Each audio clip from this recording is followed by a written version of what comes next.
Hi there, everybody. Welcome to episode 98 of the Cloud-Based Mayhem. We are almost to 100, and what that means is I am hard at work. This is great, actually, after the X Alps, to be able to relax and just write and work on this book that's kind of a Tools of Titans about the mayhem. We're going to put all the best of the best together in a book that Cross Country is publishing, working closely with Ed and Hugh on that. It's very exciting. We hope to have that kind of in draft format and ready to go by this fall and published early in the year. So stay tuned for that. Certainly this conversation that you're about to hear is going to have a lot in it. This is an awesome conversation. Before we get to the talk with Alex Robe, a couple things of housekeeping. We had a pretty tragic accident that ended as bad as it could, really, at the Horseshoe Bend Flight Park a couple weeks ago. I don't know all the details. Not going to get into that here, but a few of the people that were on scene at that accident have asked me to just remind you, the community, that medical training, specifically wilderness first response training, is really key to what we do. It's a 9-day course. It's expensive, and there's only a few of them a year, so it's something you really have to invest in.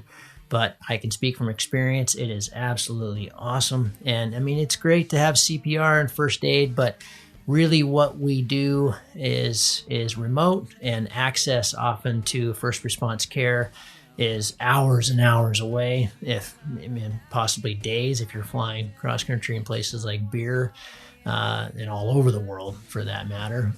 So this is something that we need to really take on as a community. We've talked about it quite a bit on the show. There's actually a whole show on it with the Matt Wilkes podcast, a good friend of mine who's an ER doc up in Scotland and now an instructor in Verbier. He's got some great thoughts on what happens and how you should respond to various kinds of trauma. Often trauma, obviously, with free flight is spinal. So we need to know how to stabilize. We need to know how to medicate. We need to know how to comfort our victims. We need to know how to get them out. And I have often talked about the importance of having a Garmin InReach device, or at least a spot, but a way to communicate with the outside world when you don't have cell service. So that's step one. Step two is certainly wilderness first response training. So this is a great reminder that out of tragedy comes good things. And so the good thing here is that it is a reminder to go out and get this training and help our community be safer. That's often what this podcast is all about. Okay, Alex Robe. If you are like me and an XContest junkie, you probably check it out, especially on days where you can't fly. And on the big days, the Hammer Talk days in Europe, you're going to see one name over and over and over again, often right at the very top, and that's Alex Robe. That's my guest today. I've been wanting to talk to him for years, and I actually got the opportunity to fly with him about a week ago in Antholz on a big day. It was terrific to see him and his buddies in action. More of them will be on future shows as well, including Primoz Susa from Slovenia, who is another guy you often see at the very top there.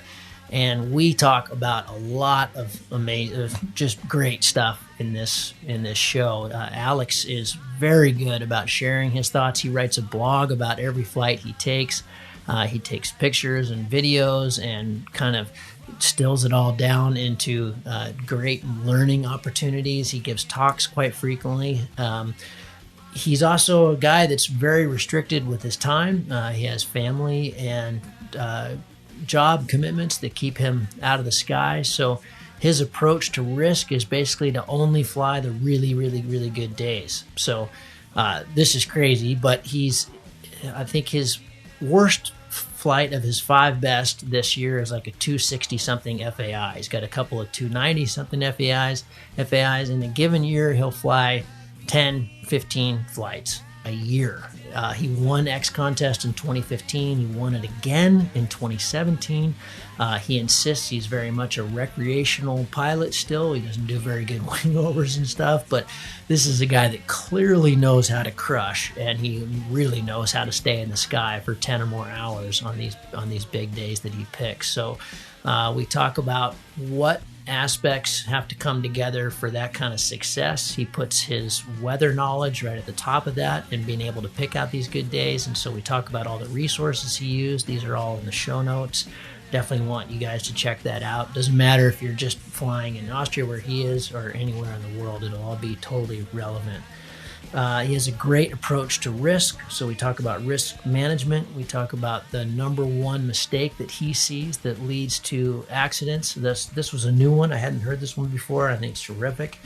Talk a lot about how to fly fast. Obviously, you got to fly fast to go to cover a huge amount of distance. And we talk about the importance of analyzing your flight post-flight. He does a lot of analysis after his flights by looking at the track logs and creating Avery files with the various different pilots that are in the air. Talks about the importance of bringing together a really good group. So you've got other great people to fly with in the sky. So being very public about, hey, I think this is going to be the place to go. Please come join me.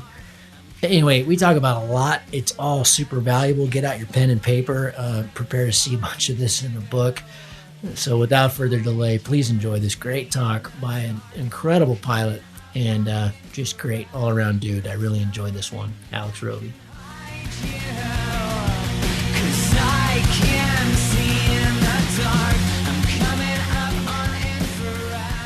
Alex, it is terrific to have you on the show. We just had a great little talk in the pre-talk there before we started recording. I'll bring some of that back in. Fantastic to fly with you at a place that Bruce Marks, will miss him, my supporter in the first couple races, and he was my flying pal for years and years and years. Antholz was always on our list. It never really worked out. Every time we came into your zone, it would always OD or rain or something would blow up in the Dolomites. So finally got to have a shot at it. It didn't work out for me personally at the end, actually digging into there to the Dolomites, but it did for you guys, and that was a fun day. So thanks for sharing that beautiful triangle with me. Let's start it off there.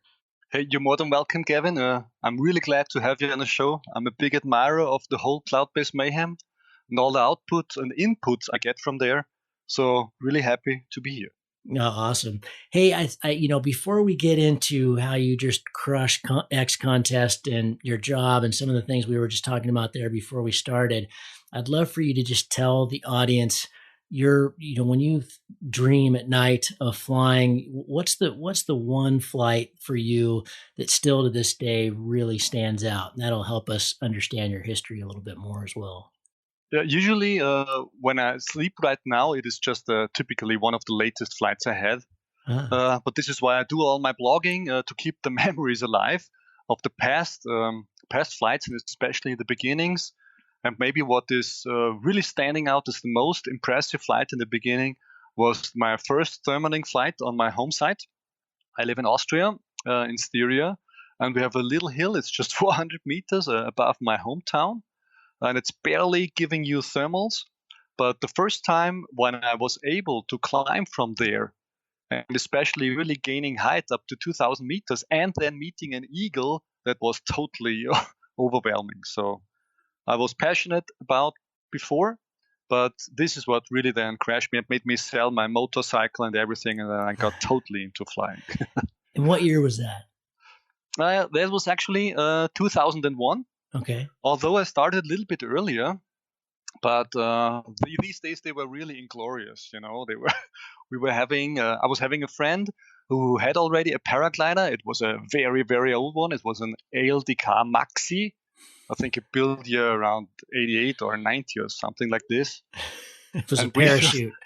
It was actually a parachute, but that did not keep us from trying to fly. And we took off, from rather steep grassy hills and trying to fly down. But those were more sled rides, and we were technically completely not there. Just trying to take off and sitting too early into this, what was kind of called a harness. Actually, it was just a seat plate, and all these bad things happening. You're sitting down too early, and you're sitting then on the grass again and having a sled ride down and in a fresh cow dunged grassy hill. You get all the cow dung between your legs, and while you sled riding down. So all these bad things you do in the beginning when you don't know anything. But those were actually funny parts, and luckily I never got hurt my whole paragliding life, I have to admit, and also these early days. Yeah, they were pretty rough, but I easily, or luckily, I did not hurt myself in these things. We also tried wind chunks. That was also pretty bad. We just took a rope.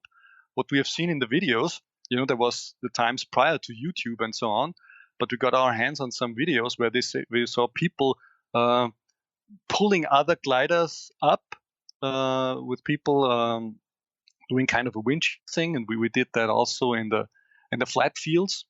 And yeah, of course, we did not know anything about it. And my friend was driving the car, and she just drove against the wind. And it was, of course, then the ground effect we did not know either about kicked in. And then as soon as I got lifted a couple of meters, the wind was really strong, and whoa, I felt such a high pressure. The rope, of course, was torn. My glider was turned, and then I went downwind, coming in at, I don't know, 60 or 70 kilometers an hour. Oh. That was The that was pretty. beginnings.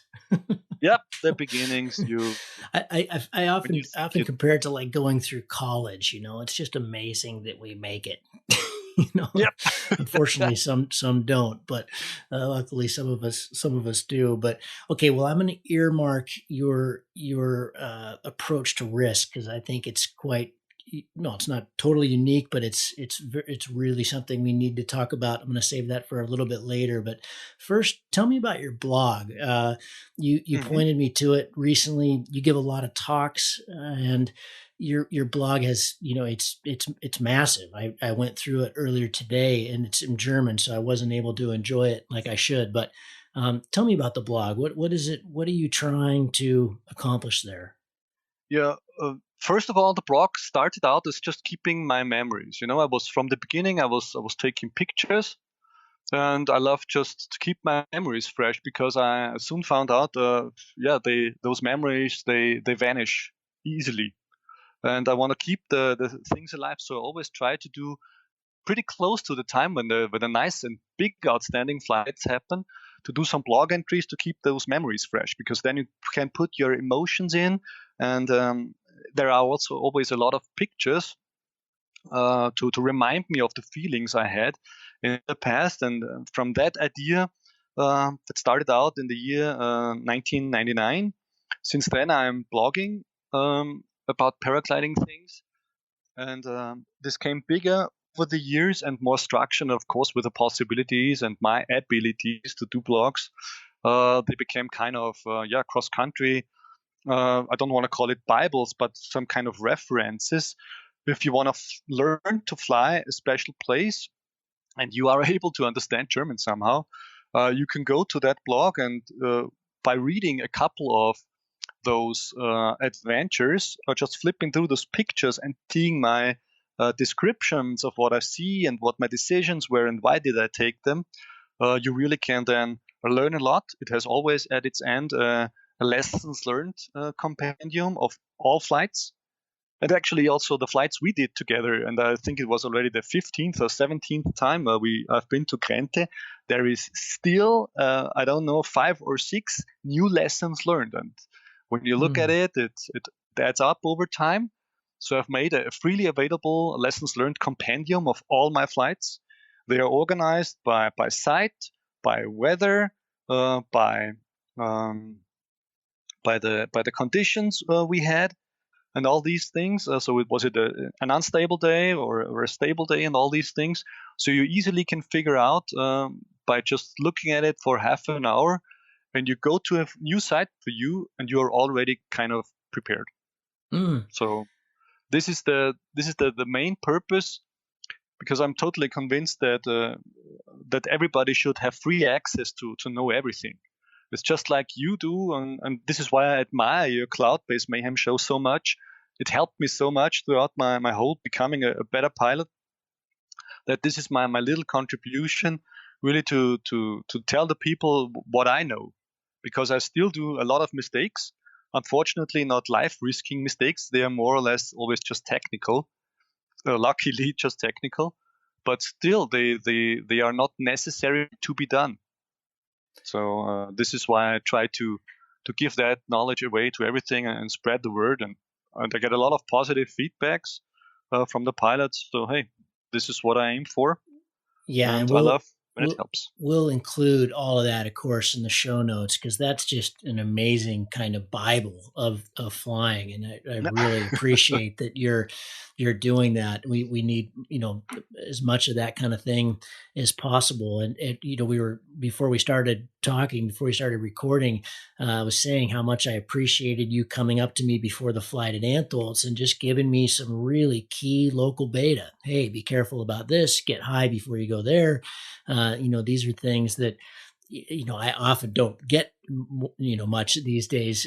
People say, "Oh, that's Gavin. He's an ex-ops pilot. He doesn't Yeah. need to know anything." And but that was super helpful. It was great. I still kind of tried to do my own thing as I do, and got slammed for it at the end. But that was fun, and it was good knowledge to have.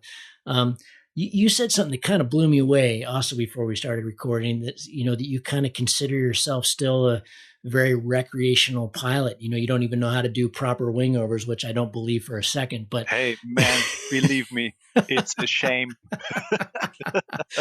It well, is a shame. how do I'm, you win XContest? You won it in 2015. You won it in 2017.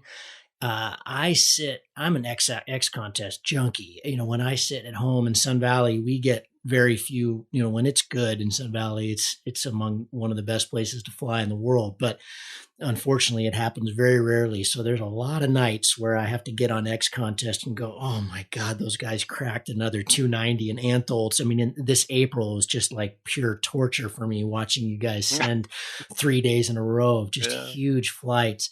When I look at those on XContest and I look at these huge flights, you're almost always at the top. You're in the right place, and you have the top speed, the average speed, and you're flying an Enzo 3. You're flying a very fast wing. That's certainly part of it, but it's also you're flying with a lot of really good pilots in a really good place, and so I'm not trying to. I know this is hard to answer as a humble person, which you are, but uh, how does that work? How do you fly yeah. fast? How do you pick these It's exceptional days? it's pretty unspectacular because it just improves from year to year.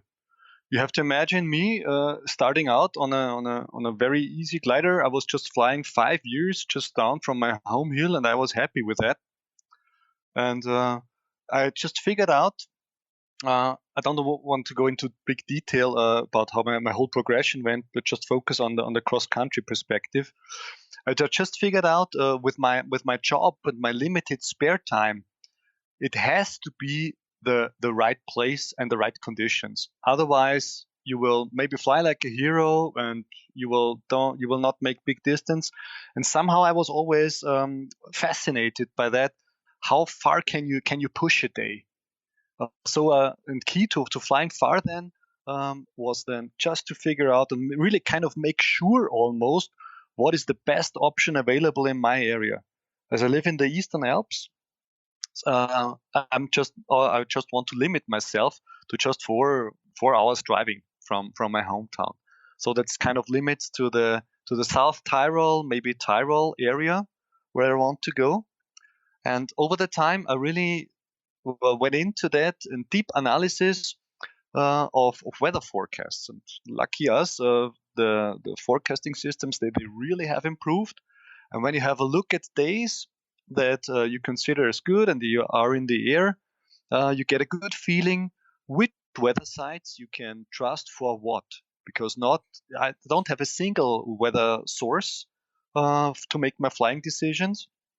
It is a couple of them, and all of them have their advantages, and some things that where they are a little bit too conservative or a little bit too aggressive in judgment or just wrong because they don't consider special weather happenings that are going on. So I really focused on finding the right day. This is key. Also for risk management. I'm not a pilot who just focused on passive safety and the rest will happen by itself. I was always focused on being kind of a self responsible person. I also then started, for example, that's maybe funny.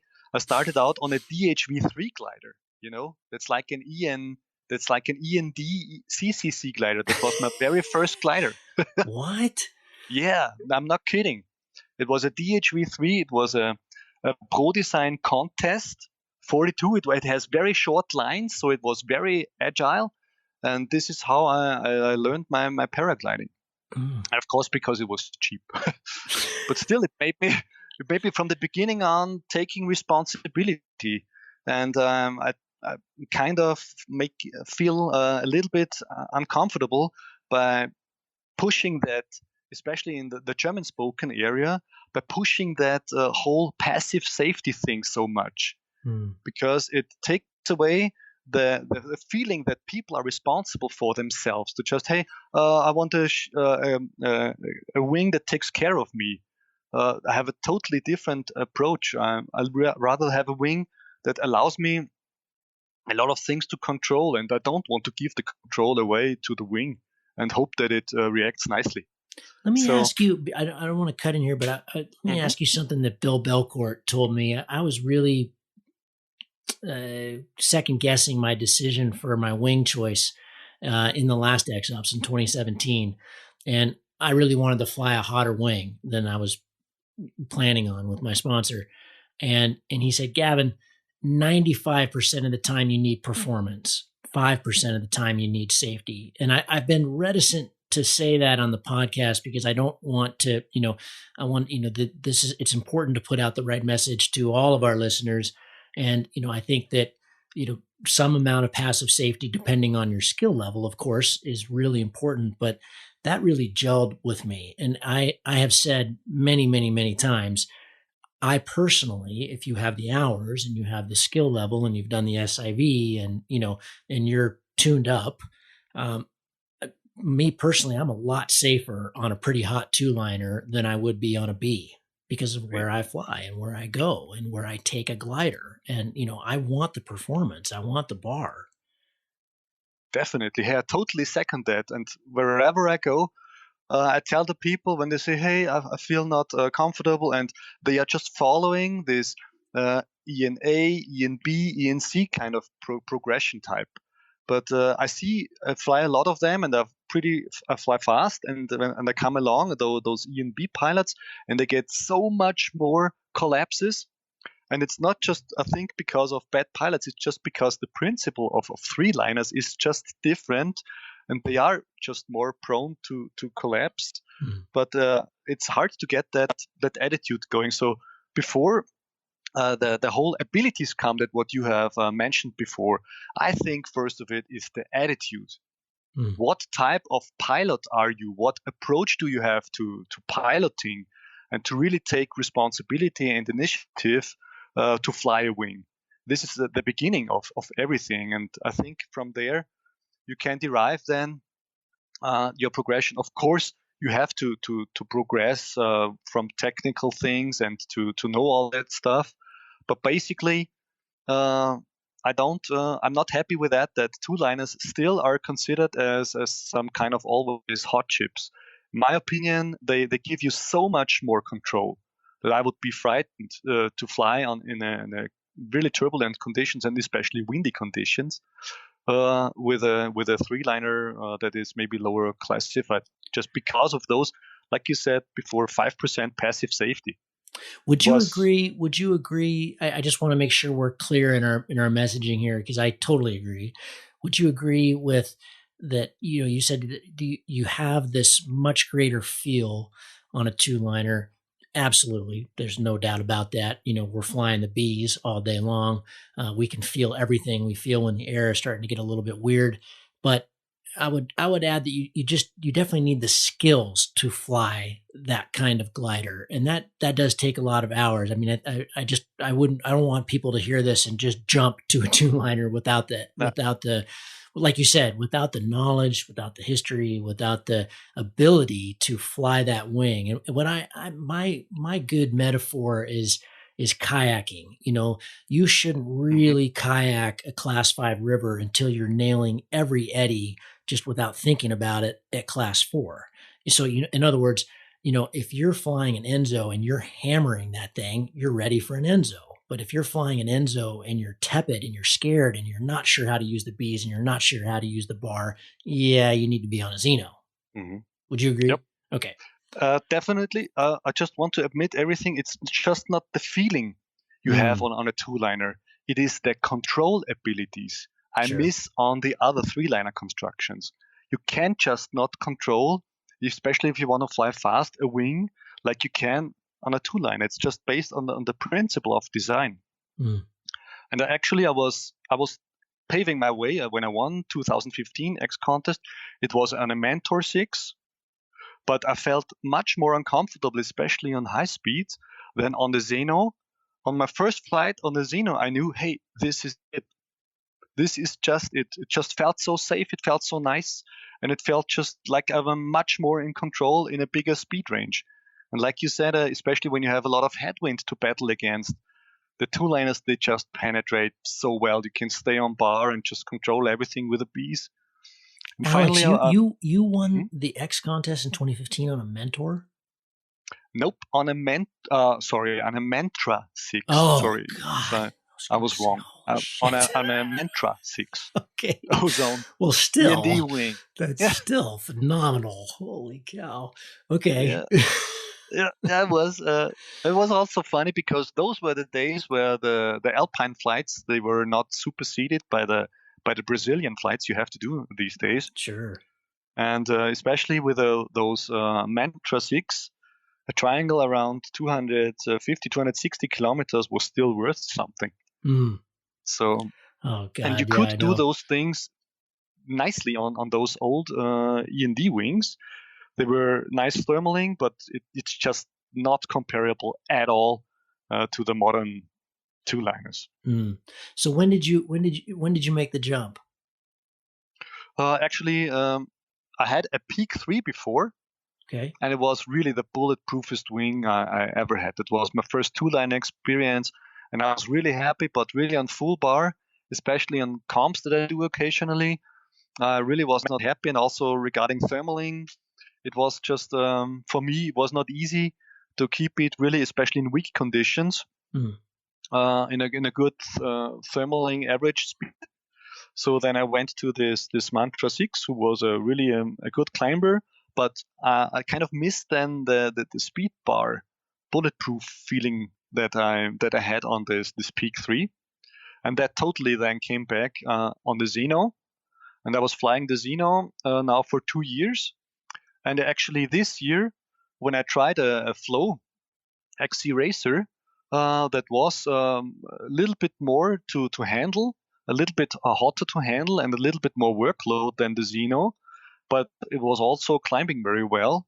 And then I thought to myself, hey, when I anyway have to deal with that more workload, why don't fly an Enzo where everybody, an Enzo 3 especially, where everybody I talked to said, hey, it's such a well-behaved glider. It's just nice. You can fly it even in the nasty conditions, and it won't be bad to you. And then I tried it, and I got a very old lady with 250 plus hours on it, but still I'm so happy with it because it's just always you have always everywhere a little bit the edge with it. It's thermaling nicer, and especially the day when we met in Antholz. The next day we have been to Meyerhoven. I flew the first time in the Zillertal, and there were predicted strong northwesterly winds, and they were actually really there, especially further up in the north. And we got beaten the whole time in nasty lee conditions. So really with strong lee winds with 25, 30 kilometers plus on the lee side. So it was really, really tough to do. Hey, and the glider, I don't lie to you, it was open all the time. Of course, you have a lot of work to do, but I just dug myself out together with Primoz Susa. I fly a lot this year. And hey, we worked ourselves out, and the glider were so well behaved. It was really amazing how in piloting level, how narrow the gap is. I expected much more hot shipness when piloting in those nasty conditions, but actually even there, when you of course work what has to be done with the glider, they totally They are not waiting just to be mad to you, and throw you off. No, they just generate lift from all kinds of rough air. You're just constantly coming out at speed, and you feel confident. And yeah, they're just the CCC gliders these days are amazing. They're just beautiful wings. Well, hey, I got you on a sidetrack there.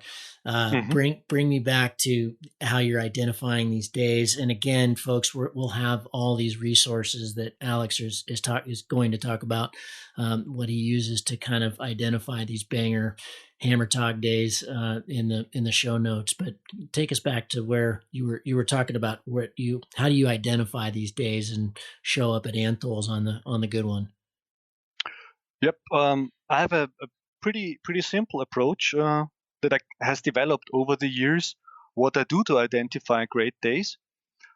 First of all, I don't know if I'm supposed to do that. I don't give a shit about predictions longer than 7 days ahead. I don't even look at weather forecasts for a longer time. Things get interesting for me, especially 5 days ahead. And there I really want to point out a perfect service we have in the Alps here that's called soaringmeteo.ch. Maybe you're anyway familiar with that already from the X-Alps experiences. We use it in the X-Alps, yeah, exactly. Yeah, hey, and it gives you, it's the GFS model. It's maybe not very precise, but it gives you a very fast look at the day's quality, I think 1 week ahead. And they have a nice, easy coloring scheme. Maybe it takes still some hours to get into that, how they judge the paragliding quality of those days. Hey, you have a good initial idea. Hey, could there be a nice day ahead or not? And then, of course, with the ever-expanding abilities of Windy, you get a lot of those various other meteor models you can compare with, and then I really start to look at what kind of air mass is coming, and especially what kind of cloud cover can we expect there. That's really where they stand out. I also love the meteograms of Meteo Blue. They're also very nice because you see how the cloud base will be, how thick the clouds can come, is there precipitation to be expected. And these are the things I roughly have on the radar for the 5 days or 3 days. And then when it really starts to look good, then there comes the especially for my area, the Austrian Meteorology Institute has a really nice clouding, overcasting forecast and a raincoat forecast. That's pretty accurate. And what's also an important aspect is when we have especially southerly conditions, you want to make sure you have the dust forecast in mind. Because sometimes those meteor models, they don't get the dust. We get a lot of dust from Sahara when we have southerly winds. And they can make the sky completely overcast and dead. And some of those weather models, they just don't consider that. So how do you get that? There is a Greek site. It's called Skiron. Maybe we really put it down in the show notes. Yeah. That considers that. Wow. Because, the thermal index would be really nice and the winds are nice. And you wonder, hey, where is that overcastiness coming from? And there's just dampening so much of the solar energy that we've had already some years ago, a couple of days, where we stood on those on the mountains and just did not know what happens, what's going on, and the condensation, but what you have with a very fine dust that totally then makes the sky overcast and takes away the thermal energy. So this is also something I always check. It's very fast. Is it good? Is it bad? Is it? But with the northerly winds we have had this year throughout the season, there were never any issues. But still, something just to make sure, because this also can influence that I make a decision to go flying or not. And then on 1 day ahead, I just look at the Austrocontrol. There is the thermal quality very well judged by these, and you get the cloud base. You get a good idea how high the cloud base can be, and if there is overdevelopment, and you can see about all the 3 levels of clouds very nicely. Yep. And again, of course, until the end, it's called windy. And I want to point out that Meteo Parapente is something that I really use if it's a humid day for local prediction of thunderstorms. So, when you have a highly humid day, it's kind of a lucky game where maybe thunderstorms will happen or not. Of course, there is a tendency where they are more often. But I really started to trust into Meteo Parapente about those rather precise locations or areas where the thunderstorms will then really be. And you're still totally willing to fly on those days. It's more just that you'll try to pick a triangle that can work around something like that, or is that just a day I'm not going? Exactly, and this is, for example, why I did not append a second day to our first Antholz flight, because I saw the overdevelopment happening. Although a couple of friends were still going for that day to Antholz, and I told them, hey guys, today was the good day. Tomorrow is gonna be an overdevelopment, and this is why I said, okay, it's just pointless to fly around a couple of hours and then just being disappointed that then the overdevelopment happens. So we went up to the northern side. What model, in the States, we use XC Skies a lot, which is kind of like Meteo Blue or Meteo Parapente. Cool. In the past, it has been very inaccurate in Europe because in Europe, he only had GFS, but now he has the ECWF, ECMWF, and the Icon model. Which models are you really putting more weight in these days? I totally forgot to mention XC Skies. It was there from the beginning, and I still use it. And especially when you look at the blog entries, these are the screenshots I take, and it's really a basis for decision because I like the low wind. They always forecast. Because they're always sometimes more when optimistic. you look at the other wind forecasts, you maybe would not go flying because they always say a nasty something and the wind erodes the thermals. So I still, with the old GFS model, I still love the XC Skies. First of it all, it costs almost nothing for what you get. You get the winds in a very nice, I think 300 meter level layer, and they are averaged. And this is what I'm anyway mostly interested in. What is the average wind? Because I know whenever there is a spine that is then blown over from the back, that there will be some lee conditions there and everything. But still, getting an idea of the overall wind and how it develops, XC Sky is totally one of the main, especially when it comes to wind decisions, one of the main resources I use. Interesting. Alex, how much of your success do you credit to learning the weather? 60%, I'd say, at least. Wow, really? Definitely, because it's just imagine you are on the wrong hill on the perfect day. You don't get those hours. And the first ingredient is to be on the right mountain on the right takeoff. Because from there, you can make sure that you have a lot of hours you can learn from.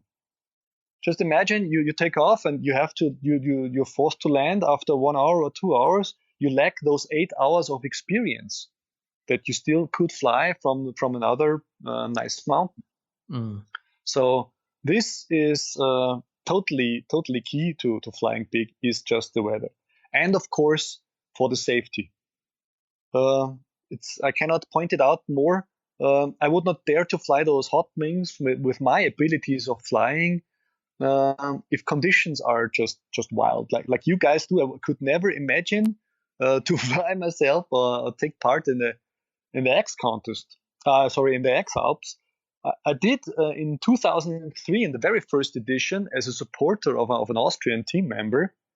But still, my abilities, although even almost 18 years later, they are far from being there to feel able to cope with all these conditions, because I would just shit my pants, I just don't can't do it. Well, And I'm even not willing because it's just too wild for me, way too wild. I think this is an important point because a lot of the feedback I get from listeners is like, hey, I really dig, that you're talking to these people like Kriegel, but I can't be Kriegel. I can't emulate Kriegel. I'll never be Kriegel. I can't get 300 hours a year. I actually really like when you talk to, the weekend warriors, the people that are, that are getting after it as much as they can, considering life, job, kids, all the things that most people have to consider. I'm not putting you in the weekend warrior category. We chased it hard in the middle of the week recently, but you are pretty constrained. Talk about your job. Talk about how you've approached flying when you can't. You've got to be really choosy. Absolutely. In my old job, I was forced in a kind of an all-inclusive contract. This means whatever you do, you cannot get any second of leisure time added. So this is the main reason why I also got really picky about when to take off vacation. As you have mentioned before, of course, I have a family I have to take care of, and I want to balance that out all very nicely. So I have just limited resources in days. This means typically 10 days per year flying because 3 weeks is family vacation. So I want to spend that wisely. And those constraints, they kind of force you to also be picky about those days, because when I already take a day off, I want to really make sure that I max out these days and the flying experiences there. Are you doing anything in particular when you only have those days? You're getting a lot of hours because you're having 8, 9, 10, 11 hour flights, but with these long gaps, what are you doing? The night before, 3 days before, the day of, just to make sure. I mean, I often I don't feel very tuned up when I fly like that. If I haven't flown in a couple weeks, then, the first hour I'm kind of nervous and I'm thinking more about where my reserve handle is. And, classically, because it's me, I'll have forgotten something. And I won't have my P tube or, whatever, something kind of critical. And you even reminded me that day on WhatsApp, which I really appreciated. Like, hey man, prepare for a 10-hour flight. We want to be in the air a long time. And, that really helps. But what can you relate to those who, are in your situation? Because I find it hard to tune up when there's big breaks. Yep. Maybe Gavin, you go flying on the wrong days because normally when I'm seeing a good day coming, that's the point where the total passion and overwhelmedness gets in. And especially when we hike up those mountains, this is when the passion kicks in, and when you have a nice day to fly, typically when you start so early for a cross country flight, like you have to if you want to go far, the conditions anyway start out so smoothly, and you have then the time to make yourself comfortable. And typically, if you know your gear kind of well and you have a couple of hours already head on it, usually the first mild hours or 1.5 hours, they are really to get yourself comfortable, because typically when you start early, conditions are weak. You have to milk something. You have to be really sensitive how much bar you pull, and there is enough time to get at least myself comfortable, even if there is a gap of 1 month. That is totally usual, in my flying, because like we have had it this year, there was always 1 month gap between the big flights. And as I said before, if I cannot do big flights, I don't have the time to just make smaller ones. So this is totally enough to get myself comfortable and to really, get myself into tune to fly big. How do you? One of the questions I get all the time in emails from listeners is they go, "Hey, I can make it 3 hours or I can make it 5 hours, but I just, I kind of bonk or I lose it or I lose focus. How do I get over the hump?" And my answer is always been, we forget as pilots that this is, you need to physically train. and because I train for the X Alps and that kind of thing, I don't, I'll suffer from a lack of focus at some point in the flight and have to rein it back in. That's usually just water or food, but I often say, listen, it's physical training. But are you doing anything in particular or special to prepare beyond the mental side? And it's really mostly mental, isn't it? But for these long flights, because when I look at your top 5 flights this year, they're they're monsters. They're huge. How just bang them out. I'm gonna embarrass you. What are your top 5 flights right now? Your top five flights right now is I think 290 whatever, just not 300 this year. And I think it is the weakest one is a 260 FAI Okay, triangle, folks, so a closed one. He's talking FAIs there, of course. So yeah, okay, so your weakest one is 260 FAI. Oh boy, there's got a lot of listeners in the U.S. that are beating their fists against the wall right now. Yeah, we just don't have the terrain to do that. But yeah, we can elaborate on that, how this worked. As I told you at the beginning, it just developed over the years, and I can give you a nice recipe how to get there, how it just must happen like that. Yes, there is please. Yes, no please. alternative. Before you do, answer the first question, and then we'll go to your recipe. And the first question, of course, everything comes again from a set goal. I'm a totally mental person. I'm an engineer, and I'm totally goal-oriented. This means, what do I want to happen? I want to make it sure that if you have 2 good days after each other, I want to be able to hike up the Grente, that is almost 2 hours with a 25 to 30 kilo backpack. I want to fly each day 12 hours. And I want to make sure that I don't get myself into risk because I'm tired or something like this. So this is the final end scenario that I want to have happening. So from that, I derive, what do I have to do to achieve that?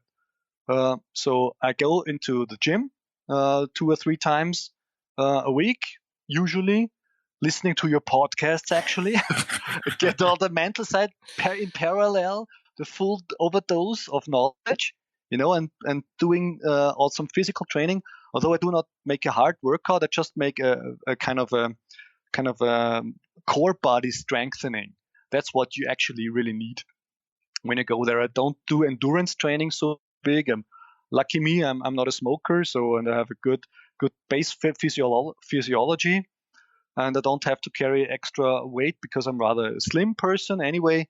But still, I want to make sure that especially the areas you need and the core muscles, that they are strong, that you don't get sore shoulders because you're pushing the bar a lot, you're carrying heavy equipment, always resting on your shoulders.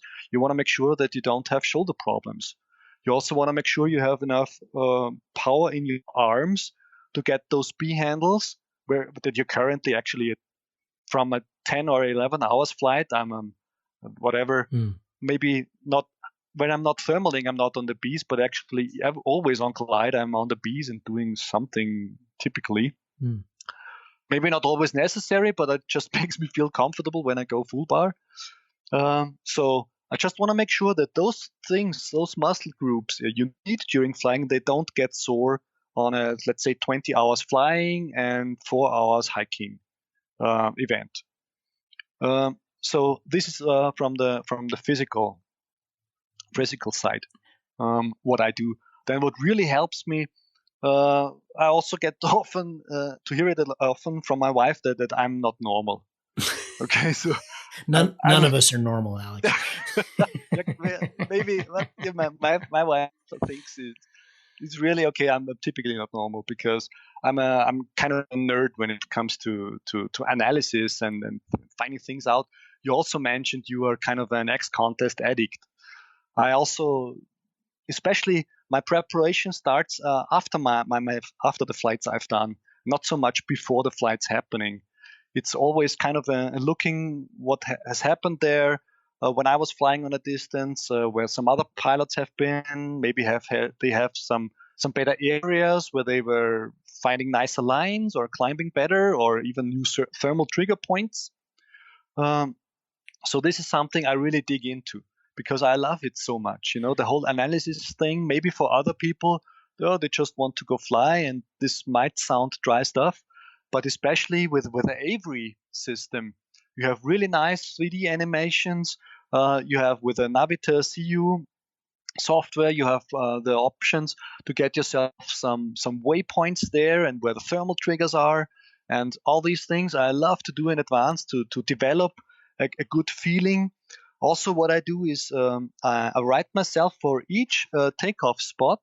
I write myself down kind of a guide.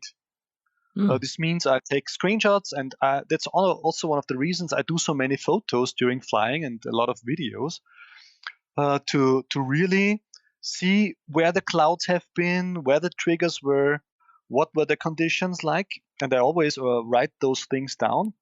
And then, coming back to what you said before, this is then the preparation I do, especially on a triangle. Even if I was flying there already 10 times, hey, I flip over those pages that have aggregated over the years with all the knowledge, and just to make sure, hey, I don't waste time by flying around, because I really want to be efficient. Because I love efficiency and I enjoy it actually so much.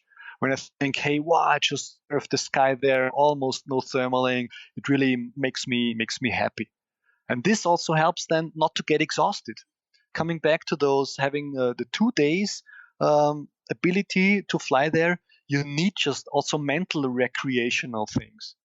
And this is then again where my passion about the whole moment kicks in so much, because, hey, when you are there at 3,800 or 4,000 plus meters and you're thermaling and just thinking, hey, where to go there, you look at the landscape and it's just so overwhelming each time.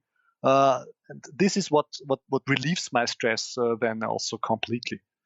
Okay, and then when you are established in a thermal, hey, for me that's just relaxing. There is not any stressy thing anymore, because everything is set. And even if the next decision where to go is set, hey, I just circle there for a couple of minutes, and that totally gets myself down with a stress level again, that I'm really prepared for the next maybe challenging passage I come across. When you're analyzing these tracks, and you sent me those great Avery files of the, you kind of put it together in 2 shots, which I have done quite extensively with the last couple of X Alps. You always get the track logs afterwards, and it's just fascinating. It's great to watch, because you go, oh well, that's a place where I spent way too much time, compared to Kriegel or somebody else. But how are you also looking at skyways, or are you building all this knowledge from your own flights and people you've flown with? Because I also know that skyways can be a little bit too much. Skyways is totally irrelevant for Okay. me, because it covers just all tracks. It's not selective. I just want to always pick out the good lines. Don't get distracted by anybody else's flights, recreational flights. So skyways for me is not a tool I look at it at all. Okay. It is just always picking out really the nice days, because I anyway expect that I go there flying on a similarly nice day, maybe a different season or maybe a different time in year, but still similar. And then I just pick out those really good days. Like I celebrated my premiere flight from Zillertal. I never was there. I take the triangles, the big one from Val d'Atom, and I really try to figure them out, and how the conditions were those days, and then just see how he thermaled, where he took his glides, and all these things. So I totally orient myself on the good flights, not even the average ones. Okay, so when you went to the Zillertal the day after we flew Antals, did you have kind of waypoints in from Thomas's flights, already in your flight computer? Like, okay, well, he went whatever, 290. I'm gonna kind of emulate basically that, or do you leave it pretty open so you can kind of fly the sky? No, when I go there the first time, I'm pretty technical. Okay. Put on even thermal trigger points. Actually, it gives me just a feeling of safety in flight. I unfortunately I don't know why, but I never look at them. But it gives me just a good feeling that in case I would need it, I have it. But as a side effect of the whole preparation thing, you really intensify the flight experience before. And by looking those Avery animations and having the CU software at hand, I'm really able to get myself a good imagination of how it would be, which lines work, which lines maybe not, or just have not been flown before. So rather stick on the elaborated routes. So if I don't get washed down by any lee, I really try to stick those lines where the good days have been flown on. Tell me about two things. Your gear, what are you flying and why? And then on those big flights, do you have any kind of check-in moments for water, for food, for presence of mind? Any kind of telltales that, like Revis, my supporter in the X-Alps, he has this great one where, if he gets to launch and three things, before he launches, he's, forgotten or missed three things. And these are not major things. These could be like, your string on your phone or whatever, like little things. That's just like a call to attention for him. Oh, I might be a little tired. I might not have had enough coffee. They like, this is a heads up, maybe this isn't my day. Do you have any kind of, so too many questions, but folks, so No, gear and why, and then do you have any kind of, what's in your flight deck? Okay. Starting out with the gear. Yeah. I right now feel comfortable with my X-rated 7 harness. And wing-wise, I upgraded this year from a Xeno that I've flown 2 years before to an Enzo 3. And I'm really, really happy and really surprised what the Ozonis got out there for us pilots to enjoy. It's just, for me, really comfortable, and especially after the Zillertal flight, it was really a lot of beating we have taken there. I'm really confident that I can pilot it, although I have no experience big time with SIVs or any other things. Regarding preparation from before the takeoff. Wait a minute. What instruments too? What do you have on your flight deck? I recently bought a brand new XC Tracer. Okay. With a flarm, and I really love it because That's it awesome. has almost no lag in feedback. But I flew once with just that little thing, and I was totally not able to get them established if I'm right now in a good thermal or not. So I do need a second Vario too. So I fly with an Audi 4. Okay. This is also for my navigation purposes, and I figured it out having the XC Tracer in a silent mode or in a quiet mode beside my ear, and having the Audi in front. Those two variotones, they give me the perfect abilities to really read the skies much better and thermal more efficiently. So you've left, this is interesting to me because I only fly the XC Tracer unless I'm in a comp, and then I'll add my flight deck 6030 or something, just because I've always loved that one. But what I had to do with the XC Tracer was dampen it so it was more like an averager rather than immediate. But you've left yours immediate, because I had the same thing the first time I went out and it was immediate. I just couldn't find a core to save my life. It was like, well, it's there. Oh no, shit. Exactly. And so, but once I dampened it, and it really kind of emulates. It took me a while. I actually got it from a World Cup pilot. He gave me his configuration settings. Then now I just use it and I love it. But so you're using it really out of the box. So it's just it is kind just of. immediate. Of course, I adjusted the tone. Yeah, the tone I totally customized myself. I have there is no gap between rising air and sinking air, so I always get the feedback there. And the thing is just I left it with almost zero dampening effect to really in disorganized thermals. At least I think I have a much better understanding. And when you actually see my videos that I always do, I put out on my Vimeo channel, you can then hear the difference, and it is just a huge difference when you are already in sinking air, told by the XC Tracer. Your averager on the Audi still, of course, tells you, hey, sure, you're doing still quite fine, okay. But actually it's just not that. So I find it, you have to get used to it. And it took me 1 or 2 flights to really combine those mentally, those two types of information. but it really helps me to climb better. I'm sure. Interesting. Cool. Okay. So sorry, I cut you off again. So Yep. keep going with what's in your flight deck. And then, of course, also based on your recommendations, I got a DeLorme InReach, the old one, just in case. And recently, as I'm also an avid competition flyer in my area, and our competition league, the Austrian competition league, has said you have to have a Flymaster tracker. I love that device because it's really easy to handle. You just switch it on, you put it in the backside of your gear, and you land, you turn it off, and even the track logs, they get uploaded immediately to all your XContests, XC.dhv, and all those online contests you want to have. And especially your friends at home, they really can enjoy your flying in 3D. Hey man, I love their 3D environment. The coverage is just really cool. So I really say, hey, it's just a perfect piece of kit. And in totally, it gets completed by a Bräuniger, a Competino Plus Vario, because I just love its readability. I still look at it for compass and for speed, because the readability, at least with my sunglasses, of the Audi and the cockpit angle that the X-rated 7 gives you, it's just not really perfect. I hardly can read it, so I'm still with the old standard Competino Plus screen. I really love that for its clear readability, and that's pretty much my flight deck. I don't do anything with tablets yet because of the same readability issue. Okay.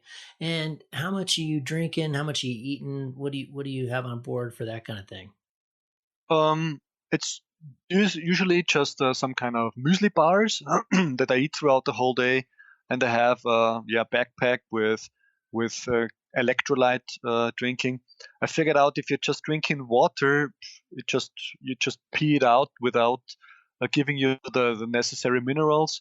So I have an electrolyte enriched water, and I typically drink 2 liters. And I'm totally not one of those people being able to fly a big distance without peeing a lot. Yeah. It's just totally not possible for me. It's especially in the beginning, in the first couple of hours, and it helps me just to drink a lot more because I don't have to think about that. It just works fine with the XCP. Great, love it. What was the second part of that I had for? Okay, yeah. So in preparation. Yeah, preparation. I'm for sure all of my old friends. I'm the type of guy that takes the longest time. I have a lot of itsy and bitsy here and there to get myself ready. I'm not the type of guy who reaches a mountain and 10, 15 minutes later he is airborne. I'm totally not. So my preparation actually before takeoff starts with a decision when I hike up the mountain, because I know it takes time for me. There is a tape here and there is a radio connector there. Then they have to connect the XCP. Then I have to make sure that the lines, they are not somewhat knotted and all these things. And the key for me is just to have time. And even if maybe Primoz or some other guys, they have already taken off and it is already stressful because I see it's working, they are climbing out there. Okay, I say, hey, whatever I do, I take rather 5 minutes more before takeoff just to make sure that everything is perfect and everything is in its place. Then I figure out in the air, hey, I forgot to close my air fairing, okay? Or I forgot to attach my XCP really correctly, or these type of things, or to close the buckles. So no matter which stressful situation there is and thermal activity has already kicked in, I always take my time there because I know usually I can catch up somehow. And when they are gone, okay, it is like this. But actually, I start really early and I know I take long. And knowledge again is key. So I try to just be right, like we have met on the Untold Day. I was way up there before you, and I got up out of the bed just half an hour or 1 hour earlier, just to have a really relaxed and really easy walk up, and I know, hey, I'm there at maybe even before 8 a.m. at the takeoff. So I really have my time. I can have nice chat there. I can eat enough and do all my toilet and all these things just to really then be ready. And I would really be pissed at myself if I forgot anything. Really, it's just for those. I just fly typically less than 10 times a year. Okay. What? So and I could really not. I would really be mad at myself if I then fuck up something on those days. Hold on a second. You're going out maybe 10 days a year. Are you serious? 10 days a year for XC flying. If you take away the competition flying, I mean, I also go just competition flying when it's really good days. Yep. This is where I just joined 2 tasks this year. But actually, that's it. Wow. And even on those the first wins on XContests, this was a year in total with the tandem flights I did with my family and the whole XC flights. I just had 16 flights the whole year. But those flights are long flights, so I have the hours. 16 flights, 160 hours. That is fantastic. Okay, tell me more. Preparation. You called it recipe too. Tell me more about your recipe. I have, especially for preparation at home. What I have is kind of a checklist.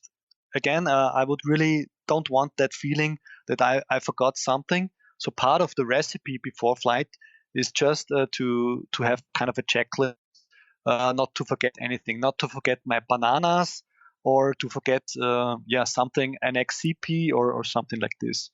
So this is what's kind of the recipe from a technical side.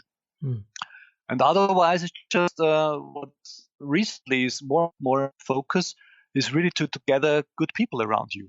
So one part of the recipe is, hey, to tell the guys that I fly together with, which have a similar level, hey guys, what do you think about the next days? Where should we go? Do you have time and all these things? So part of the recipe is also to gather people to fly with. It's because it's more fun and it's just so much more efficient. So this is throughout the last years what has developed, because in my former paraglider club, there were also, hey, cool guys and funny guys, but they were just totally not into flying big distances. And even if they were not on the similar wing, not having the similar possibilities and options. So I was always flying at the end if I was flying alone. And throughout the last years, this just really has improved because of my whole flying has improved because I was gathering with similar pilots with similar skills, and I love it. Yeah, I mean, then you've got mentors and you've got all those targets in the air to learn from. I mean, that's why comps are so valuable. You learn so much more when there's other people around you. Absolutely. Alex, your wife. Let's get back to what she said, that you're kind of an unusual person.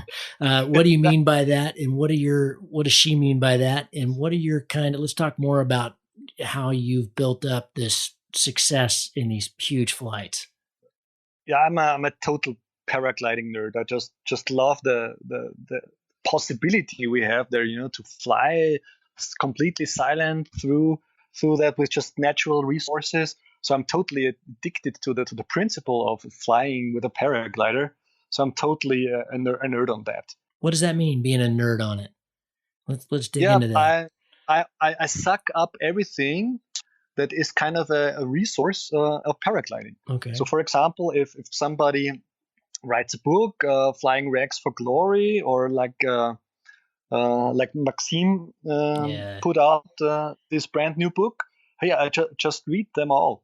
And I just when I sit on the toilet and I have nothing to do because it's anyway almost most of the time bad weather, I just get myself in the headspace of flying and thinking and training my analytical possibilities. So this is what I mean with being just a nerd. I just suck up everything I'm interested in everything that's related to flying, and especially how I can myself improve to fly better, because I love just efficiency. It's just part of me. And second thing is I also love the panorama. So I mean, you can see I do a lot of videos, especially my season wrap ups. They are highly recognized in at least in the German spoken scene, where I make a wrap up of the best moments of all my flights of the last year.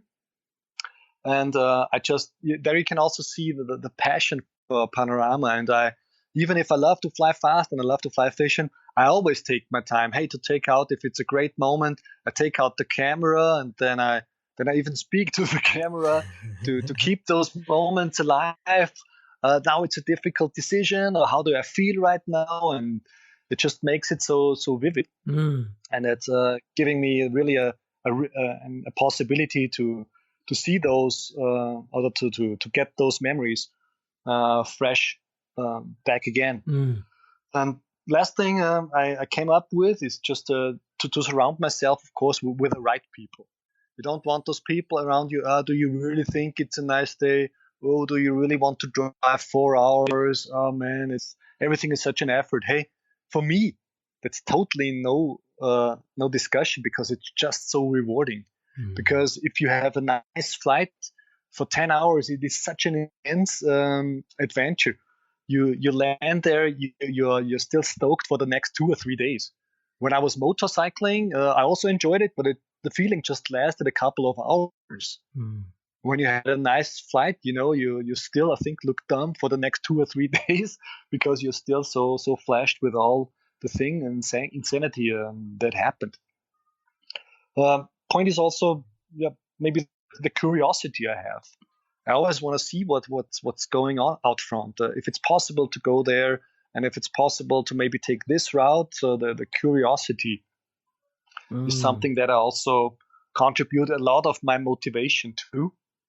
And also that things are complicated. I don't get discouraged if things are complicated. Actually, I love it. It's all those kind of natural riddles you have there when you go and fly, and it's just always the riddle kind of against and with nature. How far can I go? That's really something that I love, and optimizing that aspect is really something that I really love. And the ability to to to to also identify the great days, I think that's what really makes then the XContest final overall scoring good. To always be on the right spot is something that's for sure just key. And like we said before, with the mental training and having the wish that I am able to fly 2 hours, 2 consecutive days, flying 10 or 11 hours.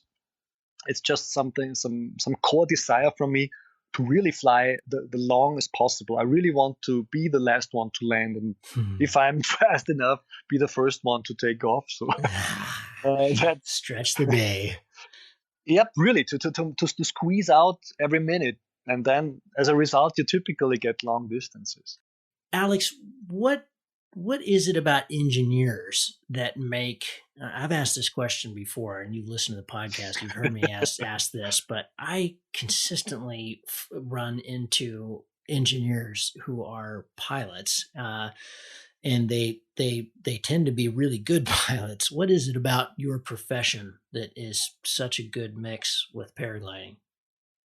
I think engineers are just some kind of always interested in things in an analytical way, and they are used to getting the questions, why is that, or how far can I go, or what can I do. All these things are typically for an engineer, because you are confronted with these types of challenges all the time. So you have a problem, and it's up to you to solve it. And that's actually what you do when you fly cross country. You have the conditions, you cannot see anything, you can't just guess all the time. You sometimes get yourself into nasty places. Nobody is there to help you out. It's totally up to you. And engineers are typically rather used to that they can do it on their own. When you are used to work in teams and people, or maybe in social stuff, you can share the responsibility, or you can delegate something to anybody. But you actually on a flight, you cannot do that. It's just always you. You alone, you have to do everything. You're responsible for everything. So this is why when you're totally used to it and it's second nature for you, it's much easier for you to become a good cross-country flyer. Alex, you said that, maybe 60% of your success you put down to all the time you've spent on learning these weather models and being able to identify the best days. That also reduces a lot of your risk, reduces a lot of your anxiety in the air. And, you're flying these really, we call them hammer tog days. But how much would you put on, just the motivation of XContest, whether that's either to win it or to, as you've done twice, which is amazing, or to just, push in the 300 FAI envelope and beyond? And how much would you put to local knowledge, that your time is limited to you to kind of this area of Austria and the Tyrol and Südtirol, like really, you said you'd flown the Grant at Antholz, 17 or 18 times, to like really getting to know a place. Yep. So I would say it's even 50-50. Okay. Of course, to see what's possible, what others have really accomplished is really, really inspiring for me. And so I want to see how they do it. What do they do? So the whole learning aspect, and especially the resource of XContest, is just the best thing I think that happened to the sport at all. And then, of course, like I told you before, I make my write-ups, I make my blog entries and all these things. So really learning from that, from your own experiences, and you can compare what others have done. And when you merge those two areas of knowledge, that then really helps. Then that efficiency can kick in. Because the first time when you maybe are flying with locally unexperienced people too, you are just not efficient. You take maybe a climb because you just don't know that the big bomber is out there to climb there. You are just not as efficient. Of course, yeah. So of course, this is also one of the very simple goals I have each year, just to fly better than the year before. And this is actually what made me then also coming out on top of the XContest. It was just a natural evolution. We're just trying to make less mistakes than the last time and make from maybe 80 mistakes just 70 anymore, and coming down to making at least not the same mistakes again. And then somehow it narrows down. And this is why I also was giving you those advices, because those are the typical beginner advices when you're fresh to the Grente triangle. It's a very easy triangle, but you have 2 to 3 maybe nasty places. And if you know these, hey, you would just have a great flight. And this is just really then what makes the really big distances. Like we have seen in the Zillertal, we just did not know that then the last leg on the main Alpine ridge would be so easy. We thought, it's maybe pretty nasty. But then in the aftermath, we found out, hey man, we could have easily done the turn point down on the main Alpine ridge and would have surfed the skies still at home, and would have had on the first time there a 270 closed FA triangle. But you just don't know this the first time. And just because other people, you also see the guys who have flown it there, even Walter Tom, who's a very excellent pilot. He does not fly 300 kilometers there when he's there the first time. Sure. You have to work it out for yourself. You can make great preparation there, but still it's just up to you to really then do it and repeat it and analyze it. And then you get better and better and push the mark out 5% more, if the days allows, of course, each time. And that makes it actually even more fun, because you can go maybe lower, because it still works and don't have to waste your time there. And all this you get just from flying it again and again. Alex, you mentioned risk management as a big part of your own approach to paragliding, and I also understand this is a big part of your talks. Tell me about risk management. The risk management is really maybe the core part of the talks I give, because we know all the area, and even I have it still. There are some areas where I get a little bit scared, where I'm really nervous about conditions. Can I handle them? And behind of it all is most of the times it's just kind of an uncertainty. I would call it. Maybe it's a new terrain I fly in, or it is a new wind situation. Everything is not so easy to handle anymore. And this is where I want to give everybody the advice: hey, take yourself some systematic. I mean, at least that's my key, how I approach it. So how do I get rid of that fear? I have a very very simple approach that I always keep the beauty in mind. The beauty of the moments. Hey, what I do there that really helps me to reduce the level of stress that I have. And second, very important thing is just maybe conditions really turn bad, that I overlooked something in the forecast. So it's very important to really figure out, is it just a shitty area I'm currently in, or is the day turning bad? Because if it's a shitty area, I can say, hey, okay, this is just happening for a limited amount of time. I will work myself out. It's nasty, but I can do it. So that you don't say, hey, okay, I throw my nerves and I get to land. So you really have to assess the situation you're currently in. Is it going to be everywhere like this, or is it ahead? Is it better looking? And what also helps to reduce stress is maybe to connect yourself via radio with like-minded friends. You don't want to have those kind of you call it in your blogs always the ground suck crowd. I love that name for it, to really say, hey, how do you feel? What is your thermal? And to really surround yourself also on the radio, because maybe it is just you that does not feel well, and that also can help you to overcome these bad kind of feelings. So what I then typically do when I have a lot of stress, I reduce my speed a little bit. Okay, so back off the bar a little bit, and you have to really try to dissect the fear that you have. Is it really because of risk you're currently facing, or is it just some mental thing that you don't just feel capable of to handle right now?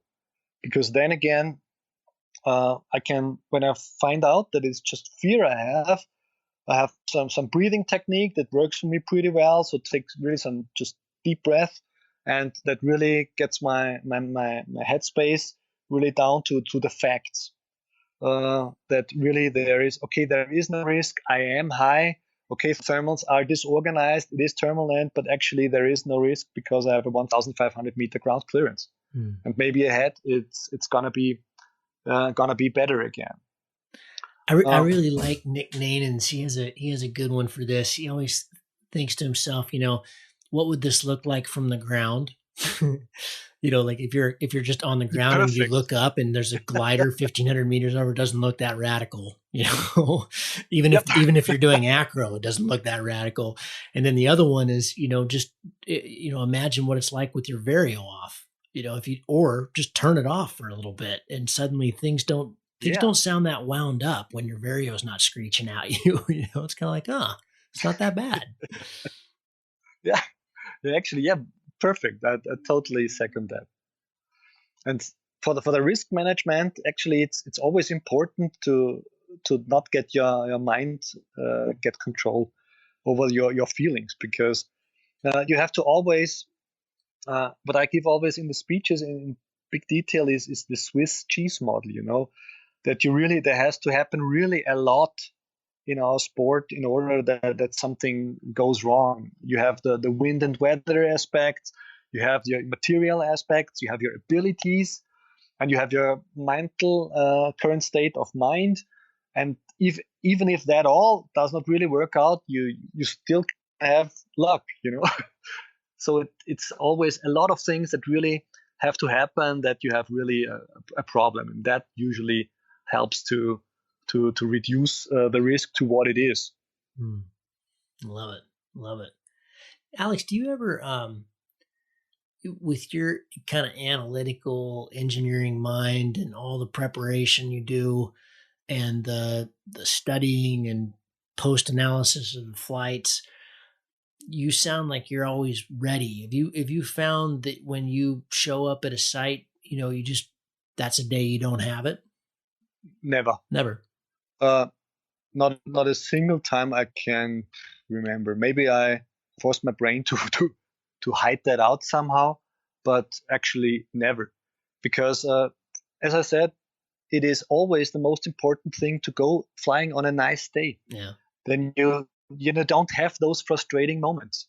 If you go rarely flying like me, maybe once or twice a month throughout the season, that is actually anyway just 4 or 5 months for me. When you just go flying on nice days, you don't have those frustrating moments because conditions are always nice.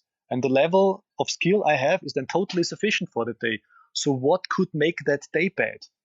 It could just be minor or short-term things. And just knowing that then really totally never gets me into that kind of headspace where I talk myself down or I see myself forced to land. It is always when I'm forced to land, it's always because I misjudged some situation where no thermals were anymore. But I did not give up because of anxiety or being scared or something like this. Never, ever. I think that's super critical, man. I think that's one of the greatest things you've said. Chris, go flying on nice days. It's simple. It's a simple recipe. No, I think that's so smart. And then there's, like you said, there's no reason to be scared then. There's also no reason to have an accident then. You're flying in good weather. Correct. And it's always wind. Always. You even if its thermals are weak or whatever, maybe strong, it is most of it. It's always the wind, and as long as you have that in mind, you're always on the safe side. I'm totally convinced of that. I'm a living proof. I have never ever hurt myself in paragliding. I was sitting on trees 2 times already, but I never got hurt. There are those that have and those that will. It was one time with a tandem, Kevin. I was making my tandem certificate, and it was just amazing. It was one of my last flights I did with another paragliding pilot to get my tandem license. And we were flying there, and it was a spot in the western Austria, in Vorarlberg in Schneefis, where typically in the afternoon hours there kicks in the northerly wind. And we were flying there, we were thermaling, and out of nothing, I lost the whole tandem wing, 100 meters, luckily above a tree line. But then just shortly after, we were sitting on that very tree and hugging the tree branches not to fall down. And we looked at each other and said, hey, man, how could that happen? Luckily, completely uninjured, but, it's always a little bit bad thing too. Last question. I'm tempted to end it on that, but we touched on this before we opened the show when we were just chatting, and I wanted to ask you, because you've been at this game quite a long time. What's the number one thing you see that leads people to getting hurt? We've both seen way too many accidents. We talked about it a little bit, and if you could remove something, what would it be? Listen to the type of person you are. If you are maybe a little bit scared person or a person who wants to give away responsibility, you have to acknowledge that. And not because you are in a team of people or some environment of you, a social environment of you is expecting something of you. If it's not you, then don't do it that way.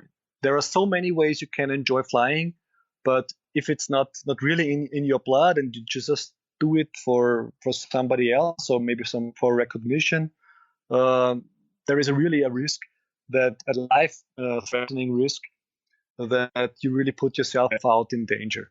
If you really feel comfortable and you enjoy it, everything, you will be a good and safe pilot. Good advice. I haven't heard that one yet. We're episode 98 here. That gets to go in the book, Alex.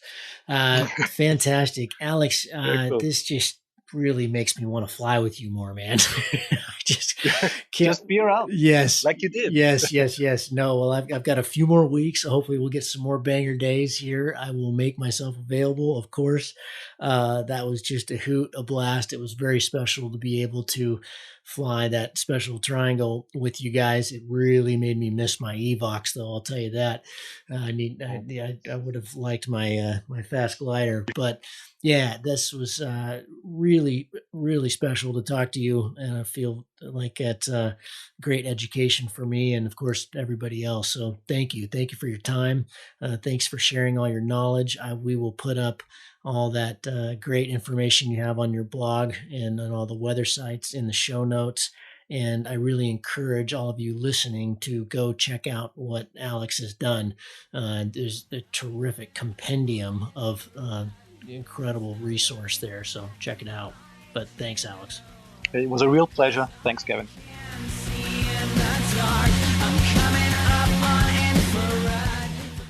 If you find the Cloud-Based Mayhem valuable, you can support it in a lot of different ways. You can give us a rating on iTunes or Stitcher, or however you get your podcast. That goes a long ways and helps spread the word. You can blog about it on your own website or share it on social media. You can talk about it on the way up to launch with your pilot friends. I know a lot of interesting conversations have happened that way. And of course, you can support us financially. This show does take a lot of time, a lot of editing, a lot of storage and music and all kinds of behind-the-scenes cost. So if you can support us financially, all we've ever asked for is $1 a show. And you can do that through a one-time donation through PayPal, or you can set up a subscription service that charges you for each show that comes out. We put a new show out every 2 weeks. So, for example, if you did $1 a show and every 2 weeks, it'd be about $25 a year. So way cheaper than a magazine subscription, and it makes all of this possible. I do not want to fund this show with advertising or sponsors. We get asked about that pretty frequently, but for a whole bunch of different reasons, which I've said many times on the show, I don't want to do that. I don't like having that stuff at the front of the show. And I also want you to know that these are authentic conversations with real people, and these are just our opinions, but our opinions are not being skewed by sponsors or advertising dollars. I think that's a pretty toxic business model. So I hope you dig that. You can support us. If you go to cloudbasedmayhem.com, you can find the places to support. You can do it through patreon.com/cloudbasedmayhem.